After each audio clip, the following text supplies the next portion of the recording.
Hi, Farmers Branch. I'm Mayor Terry Lynn, and I'd like to take a few minutes to explain this year's budget. As you know, we're charged with being good stewards of taxpayer dollars, and we do this with the city budget through transparency and clear communication. The entire process is an open book. Here's a breakdown of the overall numbers.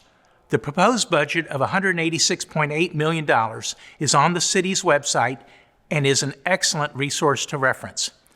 The fiscal year starts on October 1st and ends on September 30th. The city's finance department is responsible for oversight of our city's financial assets and the budget development process based on policy direction from the city council and guidance from the city manager. The city council holds open meetings in the spring to discuss the budget, and the public is encouraged to participate. This year, our budget proposes a reduction of 2 cents in the city's property tax rate. That's the largest reduction in 40 years. I'm Richard Jackson, your Mayor Pro Tem representing District 4.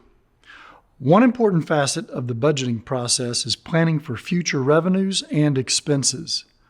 This budget had to be designed to reflect not only what the community wants and needs, but also economic factors like inflation, supply chain challenges, and a tight labor market. The city manager's proposed budget is the financial roadmap for our city in the coming year. It reflects our community values, council priorities, and balances the community's needs with available resources. Your local government is committed to providing you with the best value for your tax dollars. Farmers Branch leaders base our vision for the city's future in 6 strategic areas: public safety, a strong and diverse economy, connected neighborhoods, customer service, high performance, and sustainability. This year's total proposed budget is $186,811,227, which is 13.3% less than last year's budget. I'm Ben Williamson, your city manager. When the City of Farmers Branch proposes an annual budget, we follow national standards. This means all revenues and all expenses are accounted for or tracked. For 25 consecutive years, the city's budget has received the Distinguished Budget Presentation Award from the Government Finance Officers Association. It's a prestigious honor, and not many cities earn it. To ensure the City of Farmers Branch can support the services and needs for our residents and businesses, our finance experts use fund accounting. While it may sound odd, it's similar to how you and I may organize our household or business budget. For example, you may set aside money for your home, vehicle, or insurance. Maybe you're saving for education, retirement, emergencies, or a rainy day. The City of Farmers Branch does the same thing. It sets aside funding for different purposes. Because we provide services to the citizens, and our purpose is not to make a profit, we are required to report our financial data in different funds. Fund accounting is unique to the government environment with different measurements and a unique basis of accounting. The city currently uses 31 different funds. Hello, I'm Tina Bennett Burton, your councilwoman representing District 3 at City Hall. The general fund is the largest fund and the most common fund for the city budget. Basically, we use it to run the city. The general fund includes revenues from property taxes, sales taxes, and fees for service that are not restricted by state or federal laws. The general fund accounts for expenses, fixed assets, and capital improvements not covered by other funds. Our general fund is $87,125,100.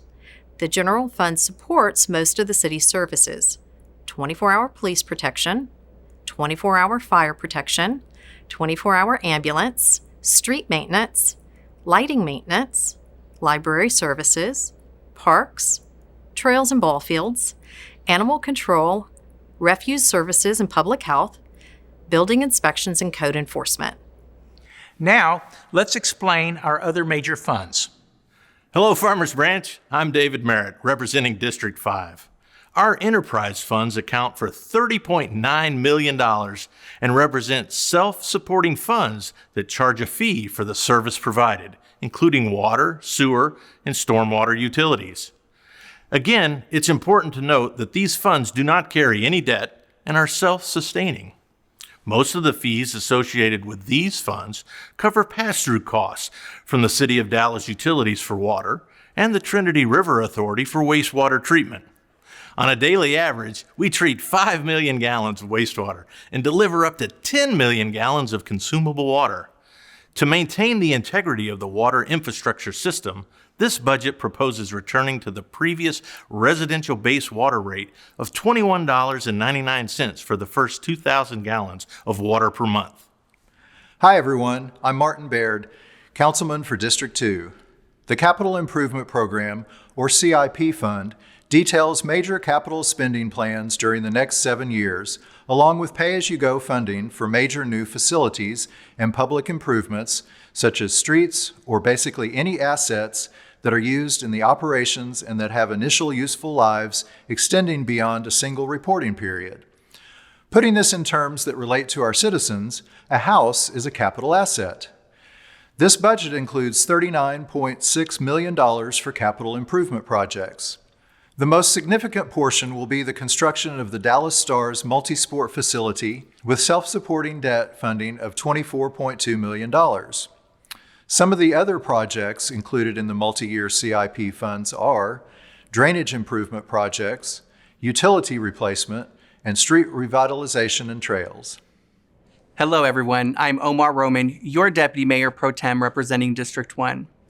The special revenue funds are used by the city to account for the accumulation and disbursement of restricted resources that must be used for a specific purpose. This budget includes $13.4 million in total expenditures for special revenue funds, which are substantially related to donations, grants, and the tax increment reinvestment zone, commonly referred to as TIRZ. The TIRZ is an economic tool used to encourage redevelopment in a designated area or zone. In other words, property taxes collected for that zone are set aside for redevelopment to ensure that the area stays vibrant.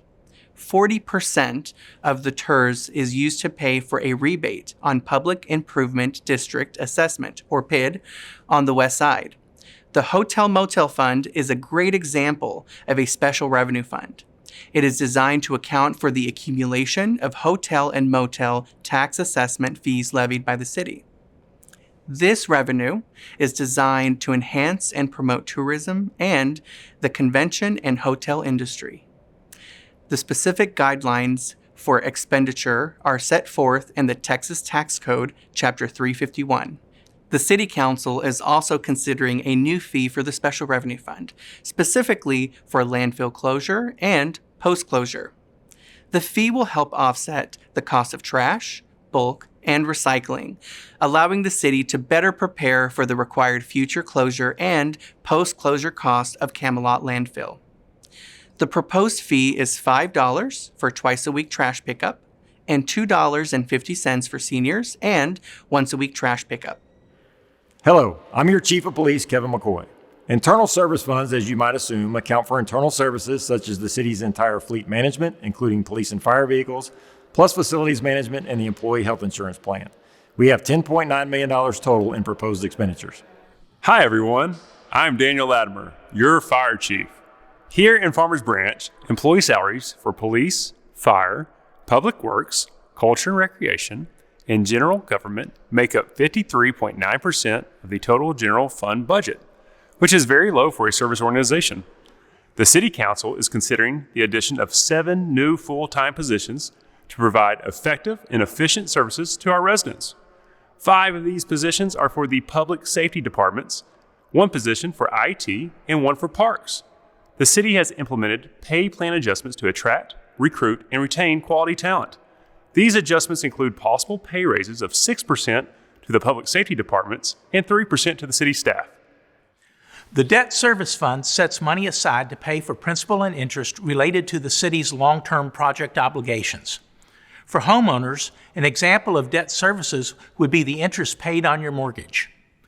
Our property-supported debt represents 3% of our total budget, which is very low in comparison to most cities.